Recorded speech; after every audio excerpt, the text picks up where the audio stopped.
Alors, j'ai presque envie de dire tenir une comptabilité, je vais presque être obligé de faire un petit rappel en fait d'une notion extrêmement importante. J'ai rencontré récemment un chef d'entreprise qui avait complètement omis cette notion-là en fait. Et sur presque 2 ans de comptabilité, bah, il a une comptabilité qui ne répond pas aux normes parce qu'il n'a pas gardé à l'esprit euh, cette dichotomie en fait en matière comptable. Quand on parle de comptabilité, vous avez 2 types de comptabilité en fait. Vous avez un premier type de comptabilité qui va être une comptabilité qu'on appellerait d'engagement. D'accord? D'engagement. Alors, qu'est-ce que ça voudrait dire? En fait, c'est une comptabilité qui va avoir pour élément déclencheur, d'accord? Quand je dis élément déclencheur, ça veut dire tout simplement en fait l'élément qui va faire que je vais passer une écriture. Donc en fait, l'élément déclencheur de cette comptabilité d'engagement, ça va être la parole donnée. C'est-à-dire qu'une entreprise, elle dit à une autre entreprise, je vais t'acheter de la marchandise. Et donc sur ce simple fait, qui est généralement constaté par une facture, hein, qu'on soit bien d'accord, en fait, on va pouvoir passer une écriture avant même que cette opération ne fasse l'objet d'un décaissement, d'accord, d'un paiement. Ça, c'est la première catégorie, j'ai envie de dire, c'est la première nature de la comptabilité, c'est de constater les engagements que vont avoir les entreprises vis-à-vis des tiers. Ça, c'est le premier point. Donc, c'est une comptabilité qui est vraiment, j'ai envie de dire, complètement différente de la deuxième catégorie de comptabilité, qui est celle de la trésorerie. Donc nous avons une compta qui va être une comptabilité d'encaissement, décaissement, et donc qui va avoir pour élément déclencheur euh, non pas la parole donnée, j'ai envie de dire en fait, non pas la facture, mais l'encaissement ou le décaissement. En fait. Donc cette deuxième catégorie de comptabilité, on va la retrouver très souvent chez les entreprises qui font de la prestation de services.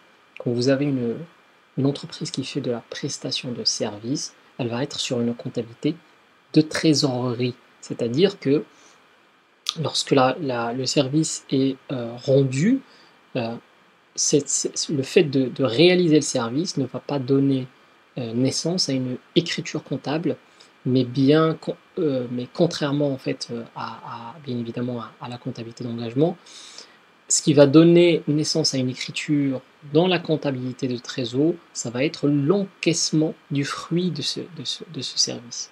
D'accord? Donc, c'est vraiment 2 mondes complètement différents, 2 façons de faire complètement différentes qui coexistent, qui cohabitent aujourd'hui depuis déjà un certain nombre d'années. Et en fait, il faudra, dès le départ, lorsque vous avez à traiter une société, j'ai presque envie de dire comptablement parlant, se poser la question, suis-je sur une comptabilité d'engagement ou sur une comptabilité de trésorerie, parce que ça change du tout, tout, tout. Ça, c'est le premier point. J'ai envie de dire le premier rappel. Le deuxième rappel, en fait, ça va être tout simplement, on va regarder ensemble quelques écritures comptables pour juste vous rafraîchir la mémoire en fait sur une notion déjà vue, j'espère que vous l'avez déjà, j'ai presque envie de dire, bien maîtrisée, qui est celle de passer une écriture comptable. Donc, on va prendre un premier exemple tout simple. Vous avez par exemple un salarié qui se présente, d'accord, au courant du mois, il vous dit en fait j'ai besoin de 100 euros d'avance sur mon salaire pour X raison. Et donc voilà, j'aimerais avoir 100 euros d'avance. Donc le directeur des ressources humaines ou le directeur général décide d'octroyer cette avance sur salaire. Et en fait, vous, en tant que comptable, ou vous, en tant que chef d'entreprise, il faudra constater cette opération-là, d'accord, cette avance sur salaire. Donc comment faire pour constater une avance sur salaire? En fait, c'est une écriture extrêmement simple. Ça va être premièrement j'ai presque envie de dire, de définir une classe de compte, d'accord? Parce que c'est comme ça qu'on passe une écriture comptable. On définit la classe de compte concernée par l'écriture comptable. Donc, on se pose la question, à qui a-t-on affaire? En fait, on a affaire à un salarié. Donc, un salarié, c'est un tiers. Donc, c'est la classe 4. Ça, c'est le premier point. Deuxième point, on regarde un petit peu dans le détail que propose le plan comptable. En fait, le plan comptable, il nous propose un compte déjà, parce qu'on envie de dire pré-paramétré, qui est le 425. Donc le 425, c'est quoi? C'est personnel avancé à compte. On peut bien évidemment, si on souhaite créer un 425-001 par exemple, pour le nommer personnel avancé à compte Michel, d'accord? Donc il va être un compte spécifique à Michel en fait. Si jamais Michel par exemple prend souvent des avances sur salaire, donc ça permet vraiment, on va dire, de faire un suivi des avances sur salaire de Michel. Rien n'empêche, si on veut garder, j'ai presque envie de dire, le compte générique parce que ces opérations-là ne sont pas fréquentes au sein de la société, on peut le faire. Donc comment on fait? En fait, premièrement, on débite le compte 425, d'accord? On débite le compte 425, donc on l'augmente en fait. Et j'ouvre une parenthèse pour rappeler une notion essentielle. En fonction du compte comptable, vous avez un sens pour l'augmenter, un sens pour le diminuer. D'accord? Par exemple, ici, un 425, le sens, comment fonctionne un 425? En fait, pour constater une augmentation de ce compte, c'est-à-dire une augmentation des avances accordées aux salariés, en fait, il faut débiter ce compte. D'accord? Donc, c'est un sens de la marche qui est déjà prédéfini en fait comptablement. C'est pas à vous de définir quand est-ce que vous allez débiter ou créditer un compte. Ce sont des notions qui sont déjà, j'ai presque envie de dire, pré-paramétrées. D'accord? C'est une convention. On s'est mis d'accord que pour augmenter un 425, en fait, il faut le débiter. Et à contrario, d'accord, pour diminuer un 512, qui est le compte le compte bancaire de la société, puisque lorsque vous faites un virement à Michel, en fait, vous allez diminuer le compte de la société.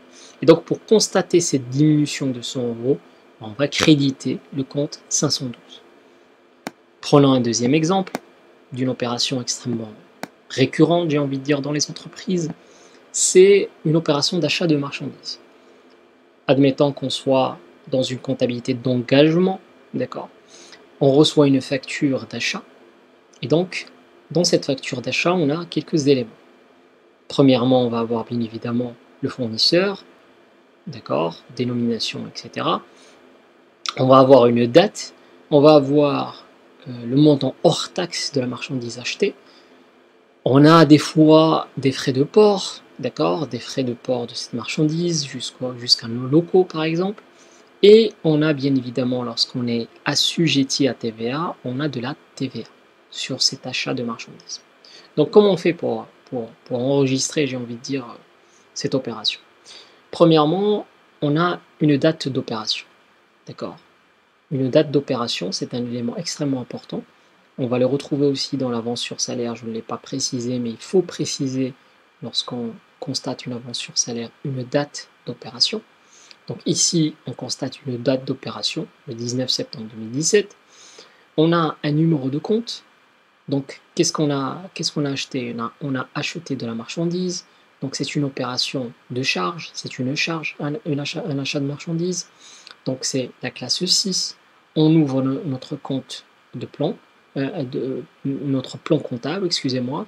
Et donc on constate que le plan comptable nous propose un 607 qui s'appelle achat de marchandises.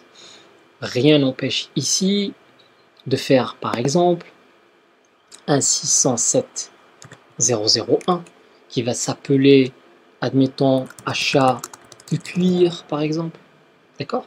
Si par exemple c'est une entreprise qui fabrique des chaussures, rien n'empêche de remplacer, j'ai envie de dire, ce compte-là par un 607 001 achat de cuir. D'accord? Bon. Ça, c'est la première, j'ai envie de dire, la première ligne de notre écriture. La deuxième ligne, ça va être les frais de port. Donc, on a des frais de port. On constate ces frais de port dans un compte qui est déjà aussi pré-paramétré. On ouvre le plan comptable, on n'invente rien du tout. Un 624 100 qui s'appelle frais de port, 185 € hors taxe. Troisième élément contenu dans la facture, c'est la TVA déductible. Donc taxe sur la valeur ajoutée déductible. Elle est déductible lorsqu'on achète de la marchandise, parce qu'on peut la déduire de la TVA qu'on va collecter auprès des clients lorsqu'on vend de la marchandise. C'est des notions qu'on a déjà vues, je me permets juste de faire un petit rappel. On constate la TVA, 4 857 €, et toujours dans cette logique purement comptable qui est celle de l'équilibrage d'une écriture, une écriture est toujours équilibrée, toujours. C'est-à-dire que vous avez des comptes de débit, des comptes de crédit, et en fait le tout s'annule presque. Donc on a une augmentation de nos charges. Pour augmenter une charge, on débite un compte de la classe 6, c'est une convention, et j'ai presque envie de dire en miroir en fait de cette augmentation de charge, on a une dette envers un fournisseur. Une dette envers un fournisseur. Donc pour constater la dette, pour augmenter le volume des dettes qu'on a vis-à-vis d'un fournisseur X, en fait on crédite un compte de tiers, un compte plus précisément de la classe 4, et encore plus, on va dire, dans le détail, un compte 401 qui est déjà proposé par le plan comptable. Rien n'empêche ici, bien évidemment, de faire un 404.001 pour dire fournisseur, d'accord, de cuir ou fournisseur X, d'accord. Donc rien n'empêche de, j'ai presque envie de dire, de créer un compte spécifique au fournisseur si jamais c'est un fournisseur bien évidemment récurrent. Donc voilà une écriture que vous allez retrouver très souvent qui est celle d'un achat de marchandises.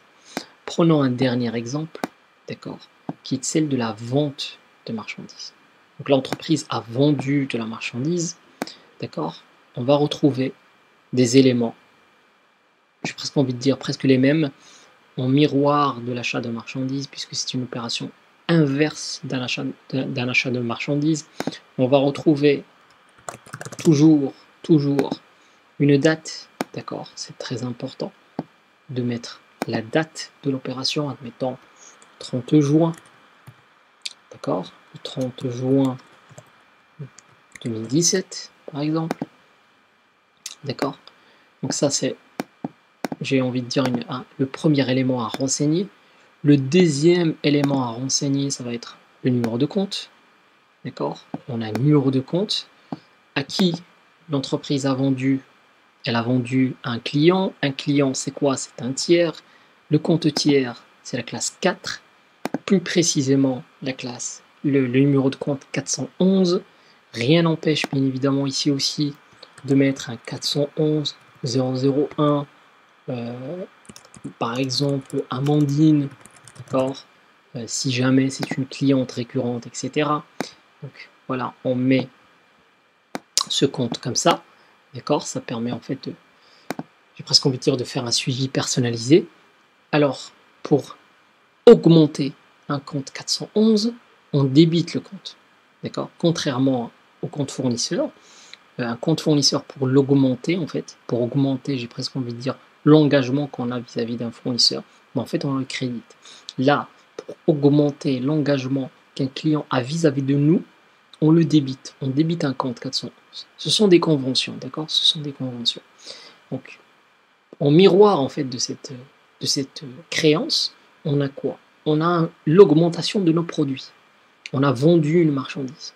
Donc, pour constater l'augmentation du produit, en fait, c'est un compte 707. D'accord? C'est un compte 707 pour le montant hors taxe, 1000 €. Okay? Et à la fin, nous avons une TVA collectée. On a collecté de la TVA auprès du client final pour 196 €. Donc, on constate, j'ai envie de dire, cette augmentation-là dans un compte 44 57 10 qui s'appelle TVA collectée. D'accord? TVA collectée sur vente de marchandises. Donc voilà un petit peu, j'ai envie de dire, un petit rappel, d'accord? Parce que ce sont des notions qu'on va revoir ensemble lorsqu'on sera amené à passer des écritures directement dans le logiciel comptable. Ce qu'il faut retenir aussi, c'est qu'une écriture comptable, c'est pas sorcier.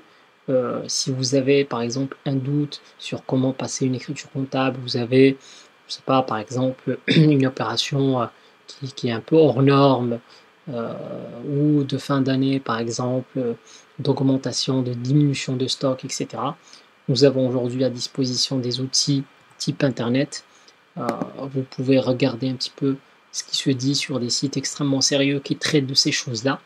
Et en fait, vous allez retrouver très facilement comment passer une écriture comptable.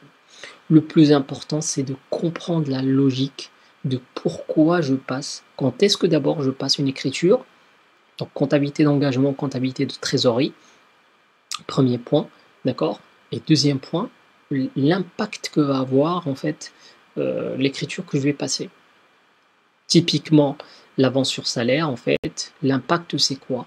C'est tout simplement de garder en comptabilité en fait cette avance sur salaire pour que en fin de mois, lorsque je veux payer Michel, je déduis en fait l'avance et je n'oublie pas de déduire l'avance que je lui ai faite de son. Voilà, j'ai presque envie de dire pour ce petit rappel.